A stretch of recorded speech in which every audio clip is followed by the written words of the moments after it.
¿Qué tal? Bienvenidos al podcast de Edgar Ornelas. El día de hoy tenemos el cuarto episodio de la serie sobre el duelo. El día de hoy con una invitada muy especial, Rosy Romo, quien, pues trabaja este tema con los niños, entonces queríamos incluir este tema. ¿Cómo está, Rosy? Hola Edgar, pues muy bien, muchas gracias por la invitación. Rosy, nos tocó coincidir en secundaria, entonces pues nos conocemos. De hecho, en primaria estábamos en el mismo colegio. Nada más que yo estaba como en el grupo de los niños y tú estás como con En el el grupo mixto, mixto. Así ¿verdad? es. Sí. Y bueno, pues mis hijos han sido sus pacientitos y pues estoy muy agradecido por todo el apoyo que nos ha dado, tanto familiar como con los niños. Entonces, este tema del duelo es algo que pues ella está trabajando y bueno, pues antes de comenzar con el tema del duelo, quería preguntarte ¿cómo era Rosy de niña? ¿Cómo era yo de niña? Era alguien muy creativo y que eso ha sido siempre. Era alguien que fantaseaba y soñaba mucho. Me gustaba mucho jugar con las Barbies, con las muñecas, hacer comiditas con tortillas. Me acuerdo que con una tapa del refresco hacía tortillas más pequeñas y les daba de comer a mis muñecas y bueno, ese tipo de cosas. Me gustaba también mucho ir a la escuela, si era como algo que me gustara. Sí, mi mamá nunca le batallaba como para que yo fuera a la escuela. Me gustaba, te digo, mucho jugar, crear. Creaba como ese tipo de juegos, o se me ocurría como eso de la tortilla, o de repente, no sé, que hacía unas casitas de ladrillos y ahí metía como, no sé, a vivir mis muñecos y cosas así. Y bueno, a mí me gustaba mucho ser niña. Todavía, ¿verdad? Porque pues con mis pacientitos ahora sí que vuelvo a ser niña todos los días. Maestra, jugamos y así. Entonces, pues no se me dificulta como eso de vamos a peinar a las Barbies o vamos a jugar a los superhéroes o cosas así. Otra de las cosas que me gustaba cuando era niña, pues era como comer, pero ese tipo de golosinas, ¿no? No sé, que los churritos, las papitas. Llamaba a comprar papitas porque me salían tazos. Sí, era como algo que me gustaba mucho. Y el chocolate, y también hasta la fecha es algo que amo, el ¿Guardaste alguna chocolate. colección de tazos o de juguetes de... Fíjate que lo único así, o sea, que tengo intacto pues de cuando era niña ahorita, pues son mis Barbies. Pero esas sí las tengo aquí en el consultorio, me las traje. Tengo las Barbies y lo que es la ropita y todo eso. Pues ya los accesorios o lo que es como la camita, la sala y esas cosas, pues sí las compro nuevas porque ya no las tenía. Pero, por ejemplo, el otro día una niña me dice, maestra, ¿quién le cortó el cabello a esta Barbie? Y luego yo me reí porque le dije, fui yo, y luego se me queda viendo como, maestra, pero tú ya eres grande, ¿por qué lo cortas? Y le dije, es que esa era cuando yo estaba pequeña y pues se la cortaban, ¿no? Yo pensando que pues le iba a crecer como a los humanos, pero Sí. pues no, ahí se quedó trasquilada. Me parece curioso en ocasiones, bueno, a mí me tocó conservar muy pocos juguetes porque, bueno, está como que está, de alguna manera esta idea que está padre de ir donando o ir regalando juguetes, pero ¿tú crees que sería importante conservar juguetes de cuando éramos niños? ¿De qué manera nos pudieran ayudar para conectarnos con el niño interior? Sí, pues eso tú lo has dicho, es que es el conecte con tu niño interior. O sea, si te fijas yo ahorita que te estoy como platicando esas travesuras, ¿no? De que le corté el pelo, de que pues me gustaba cambiarlas, me gustaba bañarlas, cepillarles el pelo, pues mi carita es como, ay, porque me acuerdo. Ahora imagínate que no tuviera eso, pues a lo mejor me acuerdo, pero no es como lo mismo. Ahorita que me decías de los tazos, esos los conseguí ya después con un coleccionista, que no es toda la colección, pero ahí están, porque a mí me gustaban los que eran de los Tiny Toons, no Ajá, sé si te sí. ¿Que acuerdas. cambiaban de color Ajá, o...? como que eran como tridimensionales o así. Entonces, ay, pues yo ahí los tengo. Y como que también otra de las cosas que he estado como coleccionando, no sé si te acuerdas de las colecciones que sacaban en las cajitas del Sonrix que venían como de los de Disney, como La Bella y la Ah, Bestia. sí. ¿Te Ajá. acuerdas que venían los muñequitos? Sí. Bueno, pues los he estado consiguiendo y ahí va, ¿no? Poco a poco la colección. Pero yo creo que es como lo que más así he guardado. Pero sí es importante, pues, como hacer ese conecte. Quería hacerte esta pregunta porque me ha tocado pues ver en el consultorio que tienes como colección de diferentes juguetes, entonces yo tenía como la duda de en qué transcurso, en qué tiempo se fueron consiguiendo. Y Pues también quería preguntarte por qué decidiste estudiar psicología. Si de niña te veías, era la profesión que habías visualizado o en qué momento, o de niña, ¿de qué pensabas de ser de grande? Fíjate que yo de niña siempre pensaba como en ser maestra, o sea, trabajar con niños. O doctora, siempre era como doctora para curar a la gente o ser maestra para ayudar a los niños, porque la verdad yo digo que una etapa muy, muy marcada y que nos ayuda mucho pues en nuestro crecimiento emocional es el kinder, o sea, la parte del preescolar es muy básico. Y yo tuve una maestra que la verdad era como muy linda y siempre estaba como haciéndonos que nosotros fuéramos creativos, que socializáramos, no sé, muy padre, es que a mí me encantaba, ese año de kinder para mí fue el más chido porque pues nos hacía jugar y todo así, entonces yo como que de ahí dije, ay, yo quiero ser maestra, o sea, como mi maestra, yo quiero ser maestra para ayudar a los niños. Y pues bueno, cuando decido ser psicóloga, me acuerdo cuando estaba en la secundaria, que íbamos a salir ya en tercero, que tenías que hacer que una narración de lo que quieres ser, que porque cuando iba a ser el acto académico nos iban a presentar, no sé, Rocío Romo, ¿quiere ser tal, no? Sí. Y yo así de, ay, no, pues tengo 15 años, ¿qué voy a hacer? No sé. O sea, como que esas ideas a lo mejor de niña ya se me habían como desaparecido o no estaban como tan fuertes. Entonces, pues yo puse que iba a ser contadora. Ay, pues qué, pues toda la gente es contadora, pues voy a ser contadora. Y ya no puse eso. Entonces, cuando brinco a la prepa, pues la neta, la idea de contadora no, porque sí me gustan las matemáticas, pero no es como algo que ame, la verdad no. Y me acuerdo que teníamos un maestro que daba biología y él siempre hablaba como de la psicología, pero para mí la psicología era algo nuevo, yo no sabía qué era, ¿no? Entonces cuando él nos platicaba yo decía, ¿a poco con la psicología se puede hacer eso? Es como si leyeran las mentes o es como si te metieras adentro de la cabeza del paciente y supieras cosas. Ay, no, qué chido está eso. Cuando pasamos a quinto semestre, me acuerdo que llevamos así como tal la materia de psicología. Entonces, pues vimos como lo que era las teorías psicológicas y todo, y más me gustó. Entonces, pues ya no, yo llego con mis papás y les digo, ay, pues ya sé que quiero estudiar, y ya, psicología, y voltean y me ven, y mi mamá me dice, pues sí, mi hija, pero es que pues mira, mejor estudia algo que aquí esté, porque pues es que no, no hay tanto dinero para apoyarte y bla, bla.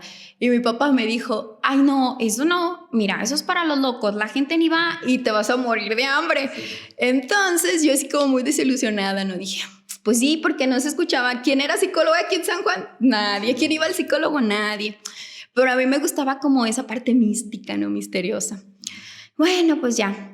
Llegó febrero cuando nos teníamos que inscribir y entonces me acuerdo que fuimos ahí a Parisinas enfrente, ya ves que ahí está lo que es el centro universitario, ahí era donde estaban inscribiendo y ya llegamos yo y una amiga y luego me acuerdo que estaba Silvano Ruesga y yo, hola muchachos, que no sé qué, hola profe, porque él nos daba historia. ¿Vienen a inscribirse? Sí. Ah, ¿para qué? Abogado. Sí, pues nos vamos a inscribir para abogado, así, ¿no? Porque mi papá era como, sí, que un abogado en la casa y como esa parte de, pues sí, mi papá quiere que sea, bueno, ándale pues, un abogado en la casa. Y era la que estaba aquí. Pero yo no me había dado cuenta o yo no sabía que psicología ya estaba en San Juan, porque yo fui la segunda generación. Mi mamá me había dicho, pues si no quieres para abogado, pues vete a Lagos y ya como sea la hacemos. No, pues no voy a inscribir para abogado. Entonces cuando llegamos, Silvano Ruesga nos dice, ah, qué bien, no, pues que a la de abogado. Ay, es que esa nada más va a estar los sábados. Y yo dije, ay, no, pues sabatina no, y así. Y ya dice, pero ¿sabes qué? Métanse a psicología, como que él quería jalar gente, ¿no? Porque a lo mejor no se estaban inscribiendo mucho. Métanse a psicología, mira que está. Y yo así como que, es que aquí ya está. Y yo, ¿cómo? Sí, y me inscribí a psicología. Entonces, pues ya no hago los trámites, bla, bla, bla. Entro y pues ya, me aventé 4 años y medio en la carrera. Y durante la carrera, no sé si hubo alguna experiencia, alguna materia o alguna clase en la que como que te apasionaste más por el tema de la psicología, ¿que te acuerdes? De la psicología en niños o... Ajá. Mira, pues ahora sí que cuando yo entré, digo, éramos la segunda generación. Entonces, pues cuando entras a la carrera estás como medio verde, ¿no? Como que no, sí sabes, pero no. Entonces al principio era pues ver más teoría y todo. El primer semestre bien, el segundo. Cuando yo paso a tercero, pues mi mamá fallece.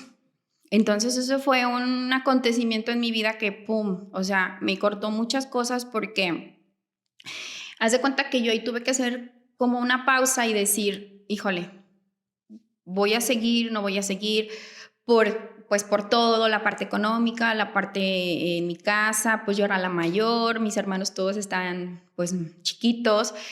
Entonces me acuerdo que pues, la que seguía de mí tenía 15 y luego el otro como 9 y el chiquito 1 año 10 meses. Entonces era como chin. Y ya, ¿no? Mi mamá fallece en enero y yo tenía que regresar al semestre en febrero y yo la verdad sí dije como, pues mejor ya no, o sea, no la voy a armar. Pero mis compañeros fueron como, no, sí, mira, me decían la Pe que sí, Pe, que mira, que no sé qué. En el semestre este que pasé a cuarto, los maestros muy buena onda, cuando no tenía con quién dejar a mi hermano me dejaban como llevármelo y así, ¿no? Porque pues el chiquito era como, ¿dónde se queda?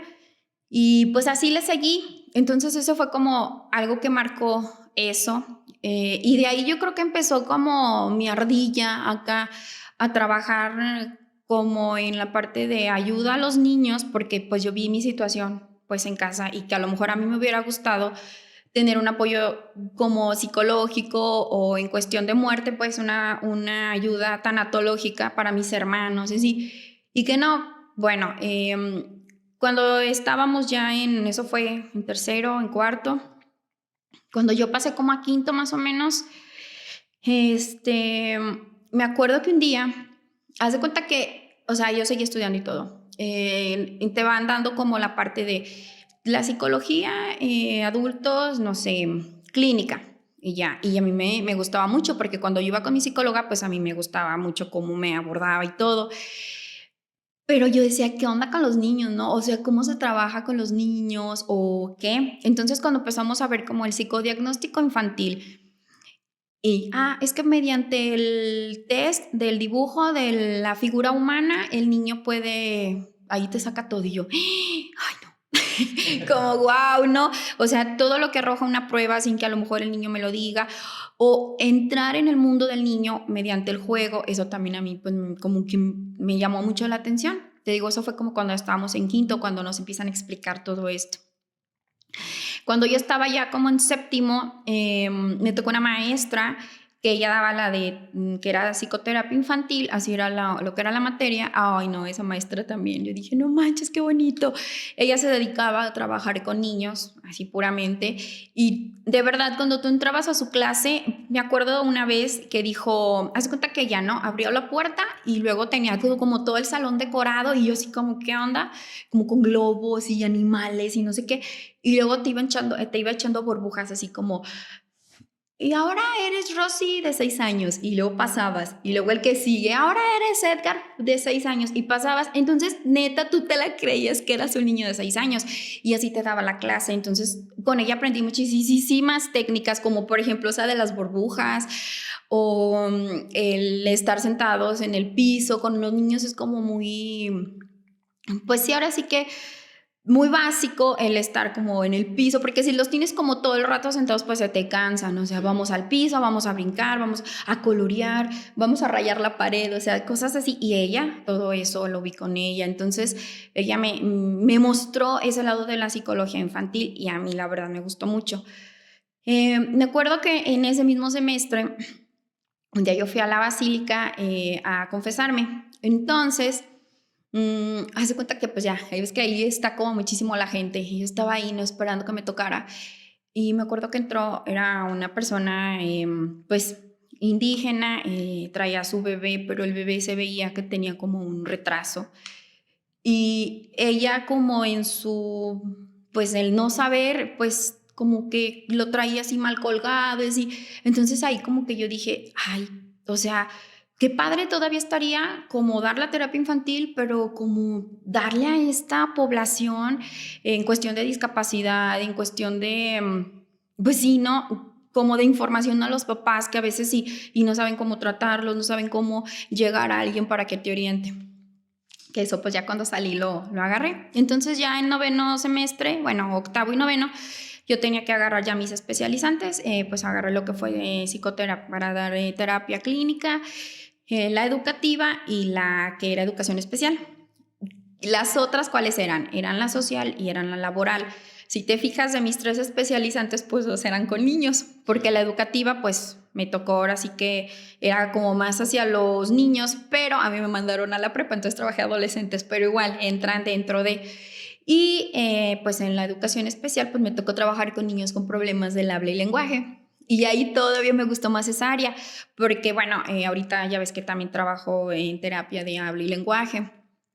Y me he estado como especializando más en esas áreas porque me gusta.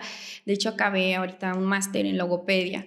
Entonces... ¿Y qué es la logopedia? La logopedia es como la ciencia que estudia como todo esto del habla y lenguaje, la problemática para, ¿verdad? Y el tratamiento, es el tratamiento.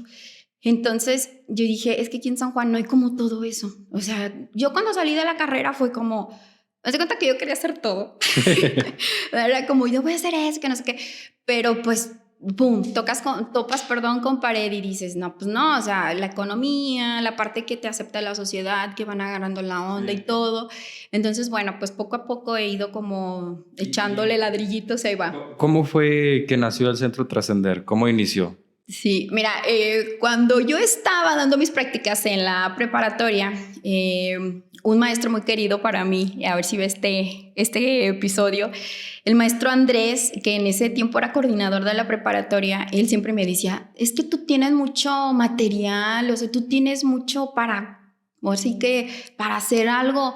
Y yo así como que, chino, y él me decía, es que sí, o sea, le sabes, le hablas, y así. Bueno, entonces él me decía, imagínate, hace cuenta que él fue como el que me sembró la espinita, imagínate que por ti en San Juan hubiera un centro psicológico. Y yo, así, o sea, yo lo veía como, no, pues ¿cuándo, no? Y yo así como, imagínate, nada más, o sea, soñar no cuesta nada, tú nada más imagínate que puedes poner un centro psicológico en donde se puedan atender varias necesidades a la población, en donde puedas tener gente que te ayude para trabajar esas necesidades. Y yo dije, sí. Bueno, ya cuando empecé yo a dar mis terapias, porque yo me empiezo como con la parte clínica, ahorita que dices, ¿verdad? Cuando yo salgo de la carrera, pues te digo, no, así que no tenía dinero para poner mi centro y entonces, ¿cómo le voy a hacer? Bueno, yo te digo, yo quiero hacer de todo. Me acuerdo que lo primero en donde trabajé fue en una guardería, pues ahí cuidaba niños. Y pues niños chiquititos y de medianos y ahora sí que de 4 añitos eran los más grandes. No, me acuerdo. El primer día que yo fui a trabajar, yo sí salí así como que, ay, no, los niños hicieron conmigo lo que quisieron. Pero bueno, ya poco a poco pues fui agarrando como el rollo de trabajarles, de entender las necesidades y las emociones, porque como directivos, hace cuenta que te dicen como, a ver, no, Edgar, trabájale los colores, que se aprendan los colores, pero la necesidad de tu grupo no son los colores, o sea, no, a lo mejor ellos traen que los papás se están separando, que le nació el hermanito, que se le murió el abuelito, o sea, también esas necesidades emocionales era importante verlas, entonces yo, aparte de trabajar a los colores, pues les trabajaba esta parte, ¿no? Como me metí un poquito como en la vida, en su historia clínica y pues ya, en su historia de vida. Después de ahí me fui a otra guardería, pero ya en esa guardería en las tardes me dijo la directora, Gris, muchas gracias Gris por darme esa oportunidad. ¿Sabes qué, Rosy? En la tarde, pues ¿qué te parece si das terapia? Los pacientes que te caigan por fuera, pues ya tú les cobras como una cuota, ahora sí que tú veas, ¿no? Sí. Pero los que son de aquí, pues, o sea, que sean como 20 o 30 pesos, nomás una cuota de recuperación. Y así empecé, con los pacientitos de ahí mismo de la guardería, y luego ya empezó la gente, ¿no? Como, oye, ahí trabaja una muchacha que es psicóloga y trabaja niños, porque fue cuando empecé con los niños. Pero yo ya traía como la experiencia esta que te digo de la otra guardería, pero también trabajaba adultos. Y ya, pum, empiezo. Ahí duré como 1 año y medio. Entonces ya, ¿no? Pues hice mi puerquito y dije, pues es momento de... Pongo mi consultorio. Anteriormente pues estaba acá por la Matamoros. Ahí comienzo. Igual, trabajaba terapia adultos, trabajaba terapia en niños y también los talleres con niños, que siempre... Sí he trabajado talleres en adultos hasta la fecha, pero es más como con niños. Siempre como que mi ardilla me gira más a la creatividad con niños. Y es como, ¿entre qué edades? Fíjate que ahí... Ay, no, es que te digo que yo bien cura, ¿verdad? dije, a ver, si en la guardería ya trabajaba con niños de 1 añito y medio, pues acá también, pues que me los traigan. ¿Qué necesidades hay? Pues a lo mejor ayudarles a que dejen el pañal de una manera más tranquila y psicológicamente hablando bien. Porque muchos papás dicen, híjole, ¿cómo le quito el pañal? Me hace berrinche, o ya me lo nalgué y ya no quiere hacer, ya se me hizo estreñido, cosas así. Entonces empecé con esos chiquitos, ¿no? Y me los llevaban, pues para que me ayudes a lo de la cambiada a lo de la dejada del pañal. Pero ahí también que se les trabajaba autonomía, desapego positivo de los papás. Los más grandes, pues también era como que los colores, que pues todo ese tipo ahora sí que de cosas. Y ya con los otros más grandes, que a lo mejor eran de primaria, pues ahí aventaba como un tema en general. Por ejemplo, este taller va a ser, no sé, de emociones. Y eran 10 sesiones y trabajábamos emociones. O el que sigue va a ser de socialización y pues pura socialización y así. Ya después de ahí, haz de cuenta que como a los 3 años, o sea, te digo, yo desde que el maestro Andrés me dijo eso de que vamos a poner, o sea, ¿qué te parece si tú pones un centro? Y yo dije, yo lo traía así, no, es que sí, qué chido, que no sé qué. Y lo tenía como en papel, o sea, así ya está dibujado y no sé qué, porque me acuerdo una vez que fue un taller, una psicóloga nos dijo que para que tus metas se hicieran, las tenías como que hacer, o sea, agarra una libreta, pega imagen. Plasmarlas, sí. Escribirlas. Sí, entonces yo lo hice y hace cuenta que esa la pegué con mi ropero y todos los días que me estaba como cepillando el pelo o me estaba poniendo el rímel y volteé y veía eso yo. Era como, pum, repasármelo. Cuando ya tenía ahí 3 años, digo, porque en ese consultorio duré 5, cuando ya tenía 3 años dije, a ver, ya, ¿qué onda? Pero entonces me sale lo de la maestría y me fui a la maestría. En la maestría duré un tiempo como para saber qué, porque yo me acuerdo que precisamente él, el maestro Andrés, me dijo, cuando tú estudies una maestría, hazla cuando ya estés como en el área laboral, porque si lo haces en cuanto sales, pues no, o sea, es como después a lo que te vas a enfocar ahí para que se nutra más. Y yo veía en los diagnósticos, pues, porque a mí en la parte clínica, pues era como, ¿y mi niño qué tiene? O, oye, ¿sí será hiperactivo? ¿O es autista? O cosas así, chin. Entonces dije, me falta, o sea, tengo que darle. Me metí a lo que fue educación especial, que es como con la parte de la discapacidad que yo ya venía como viendo desde antes, ¿no? Esa necesidad que también en San Juan, pues, se ocupa. Y ya, acabé la maestría, entonces me acuerdo que venía con tu papá precisamente a tomarme las fotos para lo del título y te acuerdas que pues estaban como un poquito más arriba y pasé y haz de cuenta que vi este edificio que decía se rentan oficinas porque yo estaba buscando lugar pero no se me acomodaba y yo dije pues deja marco. Ya no marqué y todo, entonces me enseñan los departamentos y yo dije, no, sí, haz de cuenta que cuando me los iban enseñando yo, no sé, aquí voy a poner esto, en esta área esto, así, entonces pues ya, y desde ahí, pum, ya estoy aquí, desde el 2017 llegué aquí. Ya 6 años. Sí, en septiembre cumplimos 6 aquí ya. ¿Y qué espacios o qué trabajas en el Centro Trascender? Mira, pues ahorita tenemos, ahora sí que lo que es terapia individual se trabaja con niños, adolescentes y adultos. En la parte como de talleres o grupos tenemos el grupo de teatro, que son los martes, tenemos el grupo de pintura, vamos a abrir el grupo de música y de yoga. También tenemos lo que es el grupo de regularización para los niños pues que van como un poco atrasados en el aprendizaje y los chiquitos que son los del maternal. Y pues eso es todo lo que se trabaja aquí hasta ahorita. Bueno, y ya cada mes hacemos como un taller como temático. Por ejemplo, ahorita viene el de primavera, pero también vamos a hacer uno para el Día de la Mujer. Entonces... Bueno, antes de entrar al tema del duelo, tenía una pregunta. ¿Por qué es importante trabajar en que haya como un acompañamiento psicológico en un niño en sus primeros años de edad y no a lo mejor dejarlo a que ya sea adolescente, adulto, para empezar a trabajar con el niño? Fíjate que ese es un tema importante porque la mayoría de los papás dicen, ay no, pues ya hasta que me cause un problema, lo llevo. O ya que sea adulto, pues el que arregle sus problemas.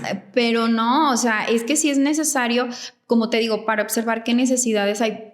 No sé, a veces hay mamás que me dicen, mira, pues te lo voy a traer porque es que estoy embarazada. Y pues a ver cómo lo ves tú, porque pues yo lo veo bien, pero pues yo no veo que tenga nada. Cuando se aplican las pruebas, pues claro que trae algo. O sea, independientemente de que ya va a ser hermanito, de que va a cambiar el rol por el bebé y todo, pues qué, ansiedad, de repente hasta sale, ¿no? De que pues en la escuela me molestan y los papás ni en cuenta, o tengo un vecinito que pues fíjate que el otro día me llevó atrás de la piedra y me tocó mis partes, chin. O sea, por eso es importante. Es que tenemos que hacerlo como un chequeo de rutina, como cuando vamos al doctor, como cuando, ¿sabes qué? Ya me toca mi chequeo, a ver cómo ando, o al dentista, a ver cómo andan mis muelitas. Lo mismo es al niño, lo mismo es nosotros como seres humanos. Pues voy al psicólogo a ver qué onda, a ver cómo ando. Y nosotros como profesionales de la salud, pues ya te decimos, ¿no? O sea, pues a lo mejor sí estás ahorita en crisis porque te cambiaste de trabajo, pero te trabajamos esto y ya. Sí. ¿Verdad? O el niño, pues sí, a lo mejor está en crisis porque van a ser su hermano, pero mira todo lo otro que trae guardadito. Ahora, los niños no son como muy fáciles de que se expresen, porque no llegan y te dicen, me pasó esto, me duele esto, no, o sea, se lo guardan. Entonces, sí, nosotros somos una herramienta de apoyo. Qué padre que pudiste visualizar y que pudiste lograr este centro, que es una realidad y que pues está prestando un servicio a la comunidad. Y justo pues en este espacio se brindó un diplomado en tanatología o un diplomado en elaboración del duelo para niños, y pues es el tema que yo tenía como esta curiosidad que quería platicar contigo, que nos platiques de dónde nació esta iniciativa, si te preparaste para realizar este proyecto, ¿cómo fue? Mira, el diplomado lo tomé yo. Primero tomé el que era como general, como más para adultos y eso en Casa del Divino Niño. Pero yo quería como algo más en niños, ¿no? Cuando pasó lo de la pandemia, pues falleció muchísima gente, entonces era una necesidad muy latente esto del duelo en niños. Y más porque ellos tuvieron un acercamiento más real a la muerte. Sí. O sea, esa fue la realidad. A lo mejor antes escuchábamos como, pues se murió don no sé quién, pero el niño escuchaba y decía, pues ¿a quién será? Pero entonces acá con la pandemia era como... A lo mejor me tocó que mi abuelito, el vecino, mi tío, o que a mí me dio COVID y entonces me voy a morir. O sea, ahí fue. Con la pandemia, pues empezó como todo esto de los cursos en línea, ¿no? Y yo vi uno en línea que era para diplomado en cuestión infantil de muerte, y pues me metí y no manches, pues súper chido. De hecho, ahorita están ofertando una segunda, yo creo que también lo voy a tomar, nomás que es hasta mayo. Y ahí también nos dieron como muchísimas técnicas. La verdad eran maestros muy preparados, era una universidad de Hidalgo y la verdad sí estaban muy preparados.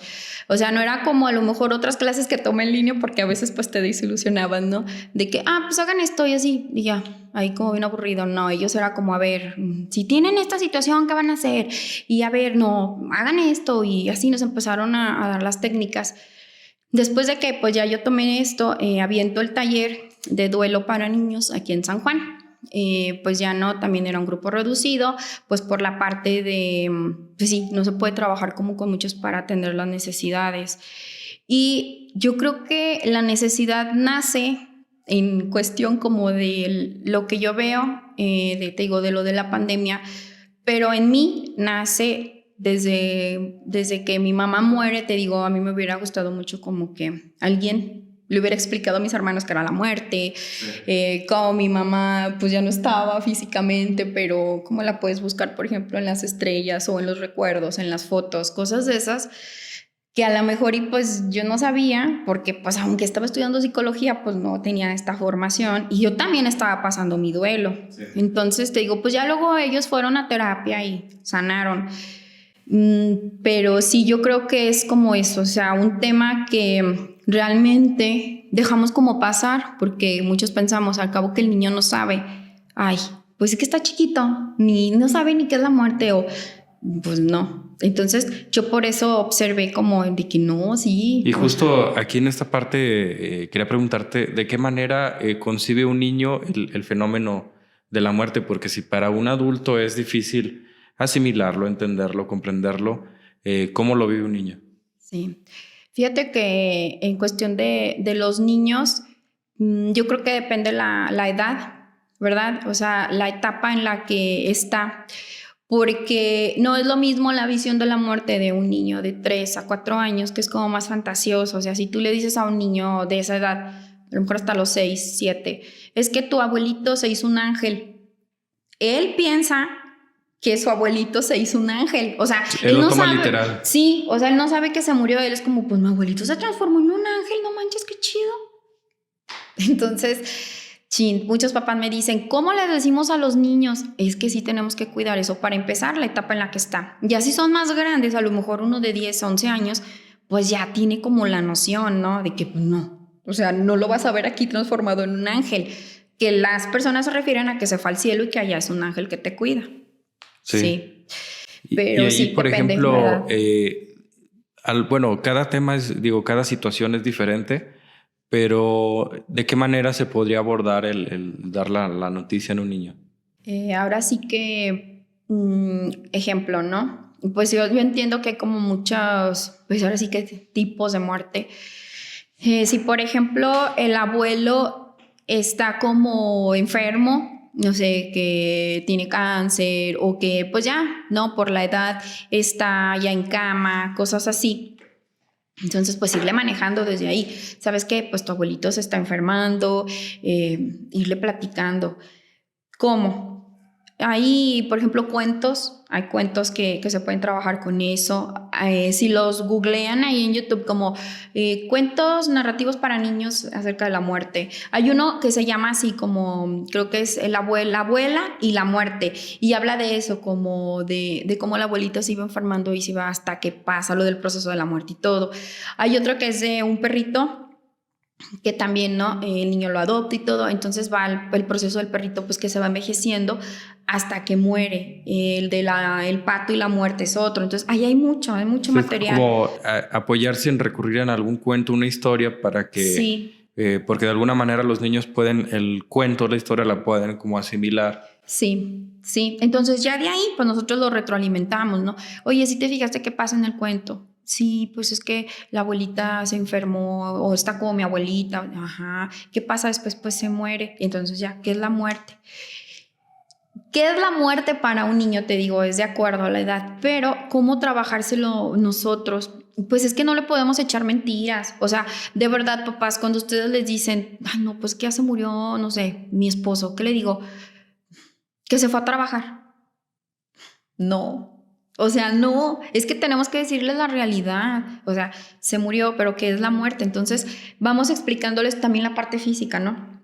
Cuando alguien se muere, nuestro cuerpo, ¿qué pasa? Y explícale así, o sea, dejamos de respirar, nuestro corazón ya no está, ahora sí que latiendo, nuestro estómago ya no puede comer, nuestras manos empiezan a poner frías porque la sangre ya no corre por el cuerpo, y entonces el niño va, eso pasa a la parte corporal.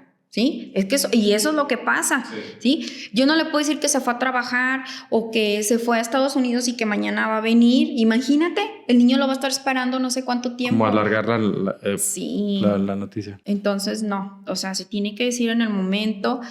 Te digo, a lo mejor ahorita puse el ejemplo de que, bueno, está enfermo. ¿Qué pasa cuando es como pues una muerte así como pum, súbita, ¿no? Y que lo veo ahorita y se infartó y ya no está. Ay, mira, por eso es importante hablarles de la parte como física. Es que el corazón de tu abuelito dejó de latir. Y si ya no late, a ver, tú tócate tu corazón. Ahorita estás vivo, cuando estamos vivos late. Si no, ya no. Entonces su corazoncito dejó de latir y muere. Entonces explicarle lo que viene. A mí me vas a ver triste porque era mi papá y yo lo quería mucho. Tú también puedes llorar y también puedes abrazarme y yo te voy a abrazar. Creo que también hay, por ejemplo, ahí hay un tema interesante, sería, porque en ocasiones a lo mejor, es que si el niño nos ve llorando, a lo mejor el niño se va a poner triste y mejor no lloramos enfrente del niño. Sí, y ese es un error constante que no tenemos que hacer, porque si te fijas, nosotros vamos a apoyar al niño en el duelo con nosotros mismos. Es que a mí me duele esto porque ya no voy a ver a tu abuelito, era mi papá. Y yo estoy triste, o sea, háblale desde ti, yo estoy triste, me vas a ver llorar, porque pues yo lo voy a extrañar y a lo mejor ahí le vas a dar como esa parte para que el niño diga, yo también lo voy a extrañar, mami, y pum, ¿no? Ya sacó. ¿Qué pasa si yo digo, no, que no me vea llorar? Lo enseño a que el llorar es malo, aguántate, no llores. ¿Qué va a pasar si el niño empieza a contener? Pues esa emoción va a salir de otro modo, con enfermedad, a lo mejor ya no va a querer jugar, vamos a lo mejor a hacer hasta que se deprima, que le dé ansiedad, o sea, no. Tenemos que dejar que las emociones fluyan. Y como te digo, después de ahí viene esta parte importante, que es lo del funeral, que es lo de misa.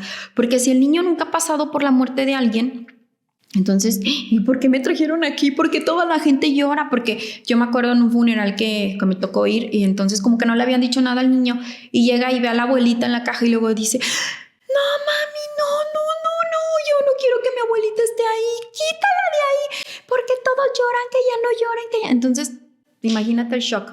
Es como una preparación antes de platicada. Sí, o sea, de todo, del cuerpo, o sea, el cuerpo ya no le funciona, se muere. El ritual es así, el velorio, pues están en una caja. ¿Sí? Ajá, va a haber flores, va a haber gente llorando porque extraña a tu tito, va a haber gente a lo mejor tranquila, toman café. ¿Por qué toman café, mami? Pues porque les gusta tomar café y porque como van a estar en la noche para no dormirse, tú no puedes tomar café, pero te puedo dar un té, una agüita. O sea, estar también pendientes del niño. ¿Por qué? Porque muchas veces pues nos enrolamos en el dolor del adulto, ¿no? Es como, pues lo llevo al funeral y él que anda corriendo por allá y yo estoy acá enfocada en estar llorando. A ver, no, tengo que estar monitoreando al niño. ¿Cómo te sientes? ¿Qué piensas? Incluso llevarlo a que, pues sí, o sea, él ya sabe que va a estar en una caja, que su cuerpo ya no se va a mover, que va a estar ahí, que va a estar como dormido, pero que ya no va a despertar. O sea, todo eso. Porque también cuando les dicen, es que se durmió, pues entonces el niño va a decir, entonces pues al ratito se va a despertar. No, ya no va a despertar. Cuando se mueren las personas ya no despiertan. Y después vamos a misa, o depende, ¿no? Y después se va a la parte del panteón, o si también las cenizas, porque también ahorita pues es otro tema. Muchos lo incineran, entonces es como, si va al panteón, explicarle, hasta los tipos de tumba, ¿sí? Hay, no sé, 2 tumbas, una que es en el piso y van metiendo la caja, y la otra que está en la pared, también meten ahí la caja y ponen ladrillos más rápido, acá tienen que echar tierra, para que el niño ya vaya teniendo la visión de lo que va a pasar, y que en el momento no sea como muy sorpresivo para él y diga, no manches, ¿qué está pasando? O el trauma, porque ahí es cuando se trauman. Otro punto es cuando no los llevan a nada de esto, o sea, pues ya se murió el abuelito y pues él nomás supo que estaba enfermo. Ya, no lo llevo ni a misa, ni al panteón, ni al velorio, nada. Ni a los rosarios todavía, no me los brinco. Es que que me lo cuida mi suegra. Entonces, ya pasó un mes y a mí a lo mejor el niño me está viendo triste y me pregunta, ¿y mi tito? Se murió. Pues, ¿qué? O sea, ¿qué? Yo no sé qué es morirse. ¿Qué pasó? ¿Qué? Entonces ya no, pues vamos a ir a visitarlo al panteón. Entonces es cuando dicen, ¿por qué? O sea, ¿por qué está ahí? ¿Qué? No, yo lo quiero sacar, a ver, ¿por qué no platica conmigo? Sí, porque luego también decimos, ahí está, platica con él. No, entonces si ya tiene toda esta información previa, él ya sabe que no le va a responder, él ya sabe lo que pasó porque pues ya lo enterraron, o sea, todo esto. Y aquí, por ejemplo, estaba pensando en el escenario donde a lo mejor un niño en algún momento tiene una mascota y esta mascota muere. Entonces, ¿de qué manera es importante el ir realizando los rituales para que el niño tenga como este conocimiento, de acercamiento al duelo? Sí, fíjate que lo de las mascotas también es muy común y que también eso brincan, ¿no? Es como, se murió el perro, ay no, pues tíralo. Y ya, ¿no? Entonces al siguiente día el niño llega y no sé, y Goofy se salió y se perdió. Pero de todas formas es un duelo porque está perdido. Sí. Entonces, pues no, o sea, es que es importante quitar esos tabús de la muerte. O sea, al fin y al cabo es parte del proceso de vida.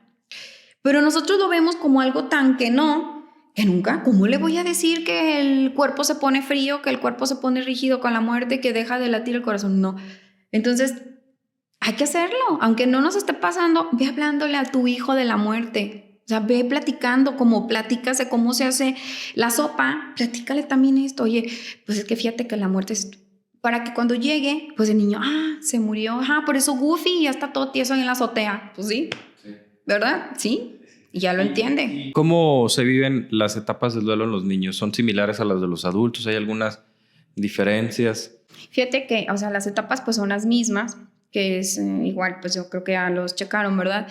La primera pues es la negación, después pues de ahí varía, que es culpa, que es enojo, que es la parte de la tristeza, y hasta que viene la parte de la asimilación y al último la aceptación.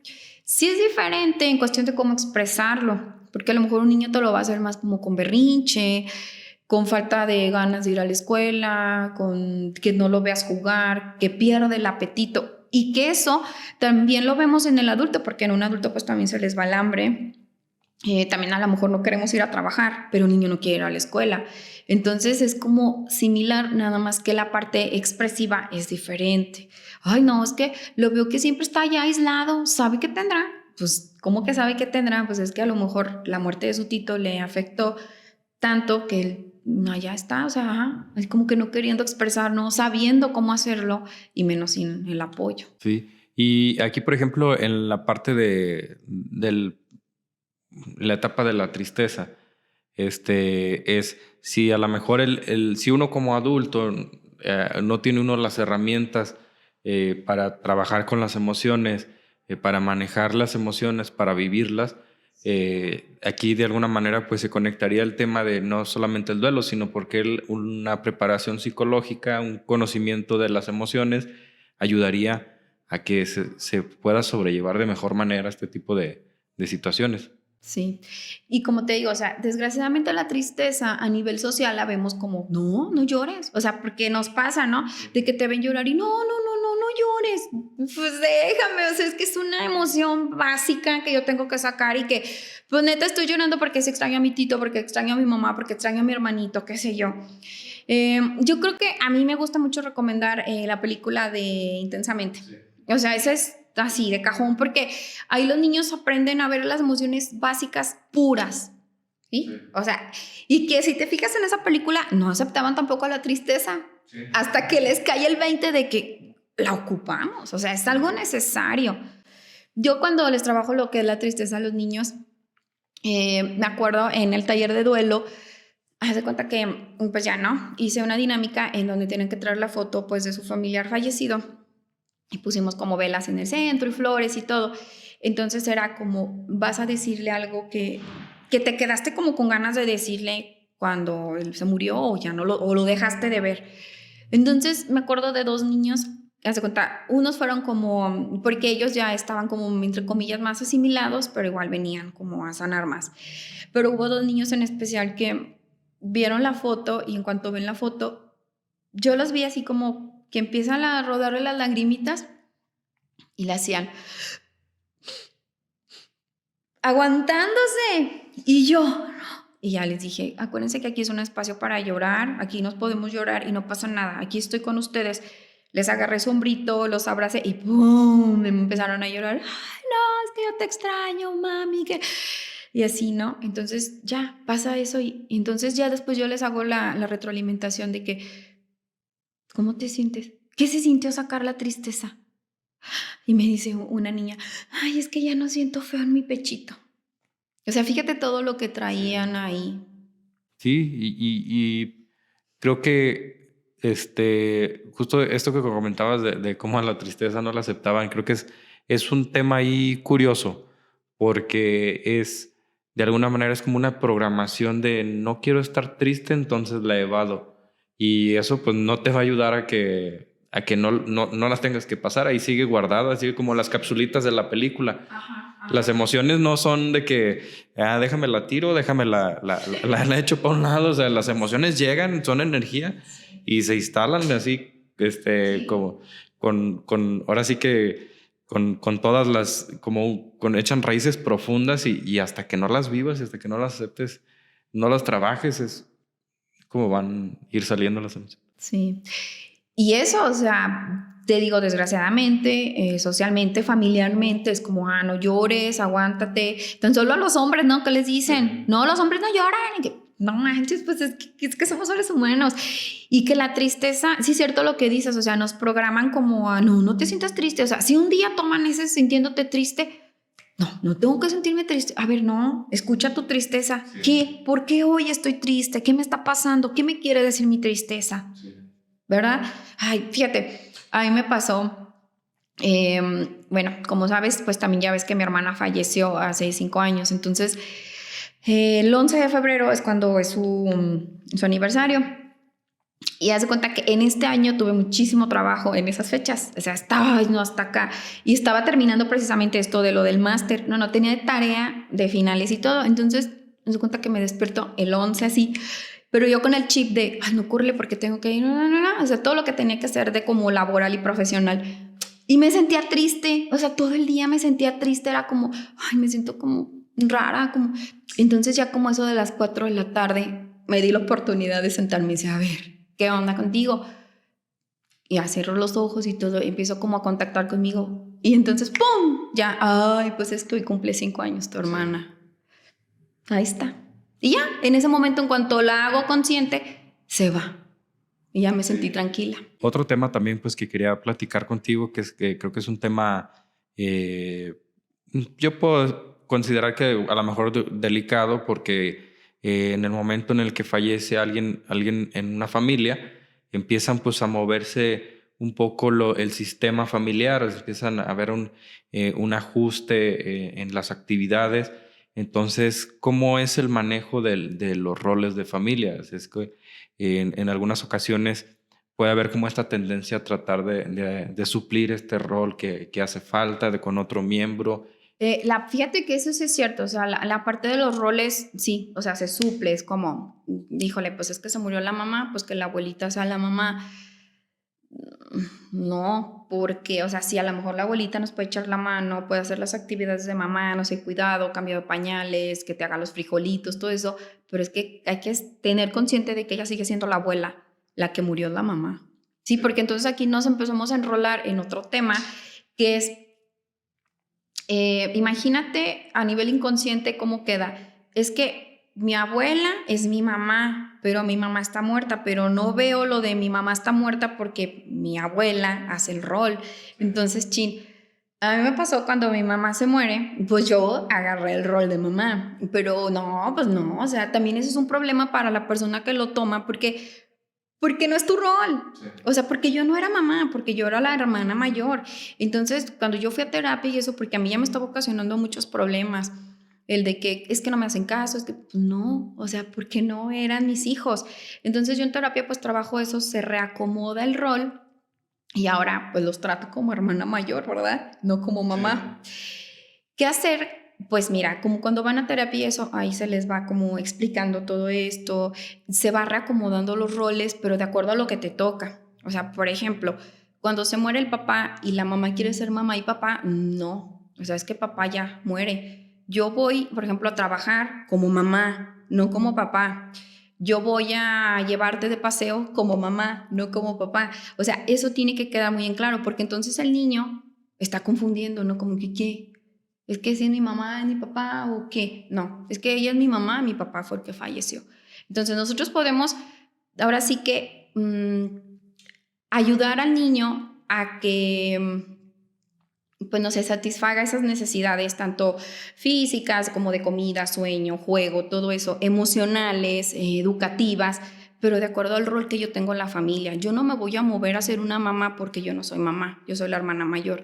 Yo no me voy a mover a ser un papá porque yo soy la abuelita, ¿sí? Entonces yo como abuelita puedo guiarlos, puedo ayudarles a, como te digo, a estas necesidades, pero siendo lo que soy, no poniéndome, es que imagínate, entonces soy la abuela, soy la tía y soy la mamá. Chin. ¿Y qué puntos ves que sería importante generar como conciencia o trabajar a nivel como sociedad para poder ser como acompañantes del duelo de un niño? Eso, el concepto de muerte desde, como te digo, desde la parte natural, desde la parte de proceso de vida. O sea, no ocultárselos, no tener en la cabeza que nunca en la vida le voy a decir al niño o que ya cuando me pase le voy a decir, no, hay que irles como explicando. Ahora, en las películas pasan, ¿no? Que se mueren, entonces pues de ahí agárrate. O sea, oye, ya te fijaste que el Rey León se murió, por ejemplo, ¿no? Y tú sabes que es la muerte, empieza a platicar al niño cuando alguien se muere y quién se va a morir. Desde antes, si no hubo, a mí justamente esta película del Rey León me encanta, es una de mis favoritas, porque, o sea, desde cuando la ves desde el rol desde hijo a cuando la ves desde el rol de papá, porque en el momento en el que Mufasa se sienta con Simba y él le dice, vamos a estar siempre juntos, y Mufasa es claro, le dice, no, en algún momento no vamos a estar juntos, pero si me necesitas, ve a las estrellas, le está dando como una conexión. Ajá. Y eso se me hace bastante padre porque es siendo conscientes, siendo claros, no vamos a estar para siempre. Exacto. Y si tú no le hablas de eso, imagínate. O sea, es como, pues sí. Y que eso a nosotros como adultos, fíjate bien, también nos pega. ¿Por qué? Porque si, por ejemplo, a mí, cuando mi mamá se murió, yo ya tenía 18. Pero como a mí nunca me trabajaron eso, no, pues cállate. Cuando mi mamá se muere, tómala. No, o sea, yo caí en depresión al año exacto. Sí. Fue muy mal. Ataques de ansiedad y todo esto. ¿Por qué? Porque nunca tuve esa preparación. Entonces, aunque fui adulta, me choqueó. O sea, el tema me choqueó. Porque yo ni siquiera lo veía como un proceso de vida. Yo veía como, ¿por qué mi mamá se murió? Entonces, no. Y como dices, o sea, en el Rey León manejan eso. Pues nunca vamos, o sea, no es cierto que vamos a estar juntos toda la vida y toda la... No. Y ahorita me acordé de otro tema también.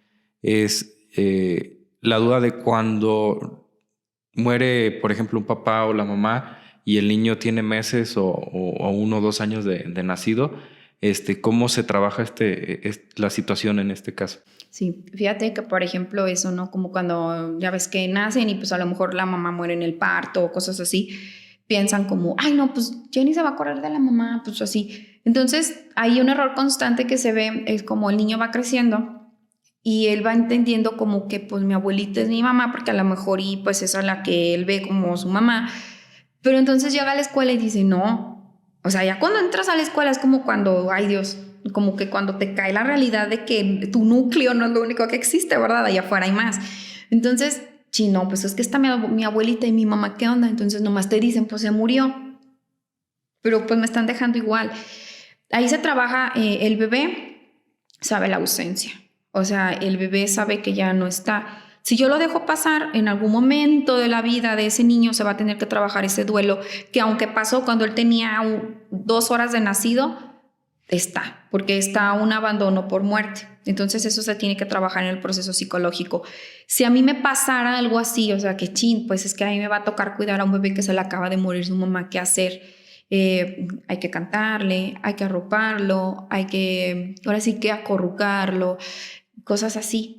¿Por qué? Porque él va a tener la necesidad de eso, del apoyo o la parte externa materna. Si yo como cuidador solamente le doy la leche y le cambio los pañales, no estoy haciendo como un vínculo pues emocional, y eso es importante, porque él va a tener la necesidad de alguien que lo acurruque, alguien que lo arrope, alguien que le cante, alguien que lo esté meciendo, o sea, todo eso, porque él sabe que hay una ausencia. Pero si yo desde mi rol como tía, como la abuela, como el papá, estoy haciendo esa necesidad que mi bebé tiene, entonces le estoy ayudando. Y, por ejemplo, sería importante que el niño trabaje su duelo ya siendo más grande, más consciente. Sí, pero... Aunque ya hayan pasado 5 o 6 años. Sí, te digo, porque está como esa parte de que, chin, y mi mamá, ¿qué onda? O sea, pues, tan solo el de nunca la conocí físicamente, pero hay fotos, entonces se tiene que trabajar ese duelo. Pero ojo, si los papás, porque hay papás, ¿no? O los que están a cuidado, a cargo del niño, dicen, ay, pues no, pues nunca conoció a la mamá, pues ¿qué vas a ver? Nunca le dan como ese apoyo, como te digo, en algún momento eso va a brotar. Sí, pues a lo mejor a los 30 años, que ¿por qué eres alcohólico? Pues porque nunca conocí a mi mamá, o mi mamá se me murió cuando yo nací, o por mi culpa, porque luego así, ¿no? Porque si yo no hubiera nacido, mi mamá no se hubiera muerto, cosas de esas. Pero si yo como cuidador tengo la conciencia de que, mi niño pierde a su mamá, entonces, órale, yo busco la ayuda. Qué padre que hayas tenido... pues de alguna manera la iniciativa para realizar este proyecto del duelo para niños, porque pues creo que es el primero que se realiza aquí en San Juan de los Lagos como tal, que viste esta necesidad y que la estás trabajando. Y bueno, en general, pues felicitarte por todos tus proyectos. Es muy padre, digo, todas las historias de éxito son interesantes y valorar, pero cuando una comienza desde cero, a mí me parece como más, que inspira más y motiva a que otras personas se puedan animar a construir, a trabajar sobre sus sueños.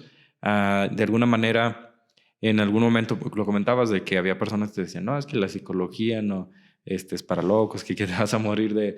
Entonces, bueno, qué padre que pudiste realizar este sueño, que pudiste dedicarte a algo que te apasiona, que lo habías visto desde niña y que además pues estás prestando un servicio a la comunidad y que estás ayudando a mucha gente.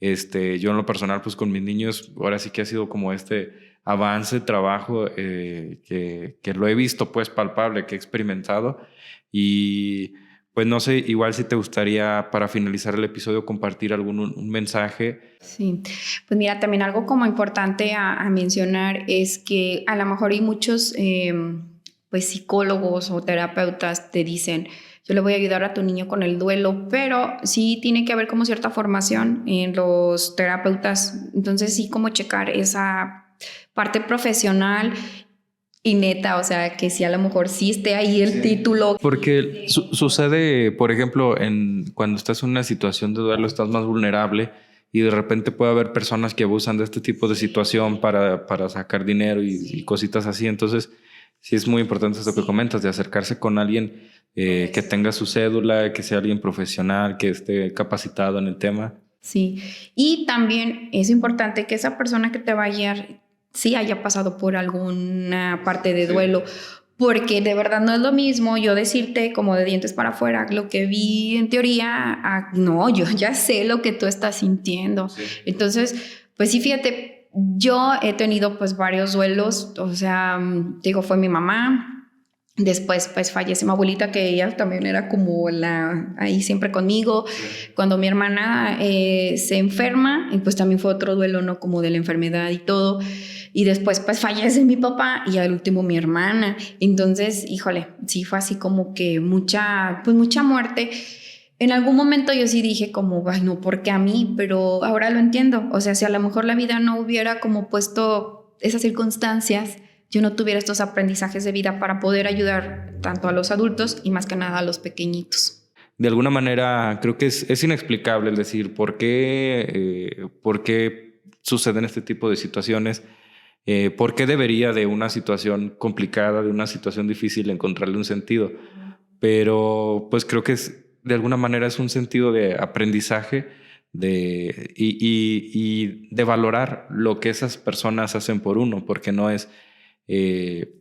o sea, justo el duelo es de alguna manera resignificar toda esta situación que pasó y darte cuenta que lo que viviste, el tiempo que estuviste, si fueron meses o años o días, que los disfrutaste y que esa persona dio todo por ti y eso pues eso se queda grabado y que aparte, por ejemplo, si en el caso de que ya sean papás o abuelos, pues de alguna manera su legado, su trascendencia, hasta su ADN está impreso en ti y sus enseñanzas. Entonces es retomarlas y aprender a honrarlos, realizando de alguna manera lo que ellos te enseñaron, pero pues también siguiendo tu propio camino, que es algo interesante, pues darte cuenta que pues de alguna manera somos finitos y que pues esto te ayuda a apreciar más la vida, que es algo que sucede también con los temas de la muerte, que aprendes que en este instante no va a ser para siempre. Y entonces pues lucha por lo que quieres, lucha por tus proyectos, por tus ideales, por ser feliz, por vivir la vida pleno. Nos faltó esta parte porque a lo mejor se le explica al niño la parte física, lo del funeral y todo, pero ¿y el alma? ¿Cómo se le explicamos, no? Entonces, a mí me gusta como platicarles como la del Rey León.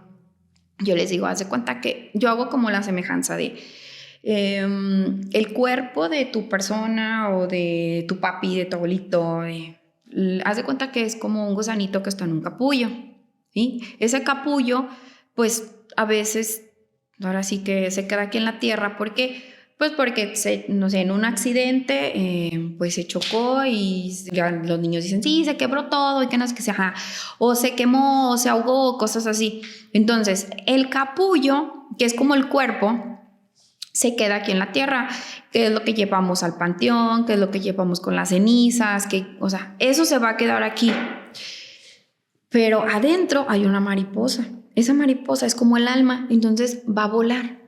Pero esa mariposa se va a poner en algo que a él le gustaba mucho. Entonces, ahorita que decías, ¿no? Esa parte de que yo que dejo y, no sé, por ejemplo, los niños dicen, sí, yo creo que la mariposa de mi abuelita está en no sé, en las gotas de lluvia porque a ella le gustaba la lluvia, o en el café que mi mamá se toma todos los días porque a ella le gustaba el café. Entonces es como resignificar esa pérdida en cosas cotidianas que tenemos y que para el niño no es fácil visualizar, porque si yo le digo en general, es que tu abuelita se fue al cielo, pues voy a voltear al cielo, pero ¿en dónde? Entonces si yo le digo, ¿dónde está la mariposa de tu abuelita? Va a decir, en las gotas de lluvia, y cada vez que llueva, mira, aquí está mi abuelita. O ya cuando somos grandes, a mi abuelita le gustaba la lluvia y sientes tan bonito. Entonces, sí, es eso. Sí, es como reconectar con esa emoción y reconectar con esta situación que viviste. Y con la persona. Sí, hay en la película de Moana, creo que está con una situación con la mantarraya, que la abuela se transforma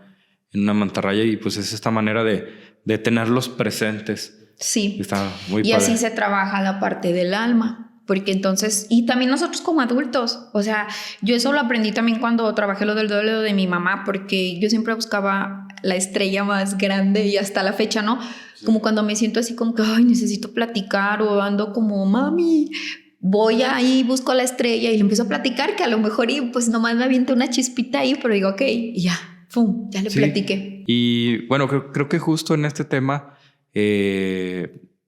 yo creo que sí hay, digo, cada persona es libre de creer y de vivir de la manera en la que guste hacerlo, pero yo creo que a lo mejor por lo menos a título personal, sí hay situaciones donde sientes su presencia, que dices, o sea, no me lo puedo explicar, pero se siente espiritualmente, enérgicamente, como se le quiera llamar. No sé si te ha pasado en algún tipo de situación en tu vida que se empiezan a conectar un montón de puntos y que dices, yo siento que esto bueno que me está sucediendo me lo mandaron mis ancestros o mis seres queridos. Sí, y yo creo que es por eso, ¿no? Por el conecte del vínculo y de la energía, todo esto. Bueno, pues te agradezco mucho que nos hayas compartido tu experiencia. Te lo vuelvo a comentar, te felicito por todo lo que estás haciendo. Qué padre que hayas decidido pues dedicarte a esta profesión, y pues que sigas ayudando a muchos niños y a muchas familias, porque creo que poder trabajar con los niños pues va a crear una mejor familia, una mejor sociedad y pues un mejor México. Sí. Así es. Pues muchas gracias, Edgar, por este espacio. De nada, a ti. Pues les agradecemos mucho el habernos seguido en estos 4 episodios sobre el duelo. Gracias.